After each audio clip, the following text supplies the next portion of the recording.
Проблема с оформлением ОСАГО.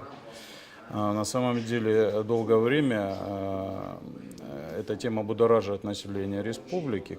При оформлении ОСАГО людей обязывают доплачивать еще определенные выплаты за страховку жизни и так далее и тому подобное. Выявились много и других проблем при страховании. Это, например, проблема того, что страховые компании не выполняют свои обязательства по снижению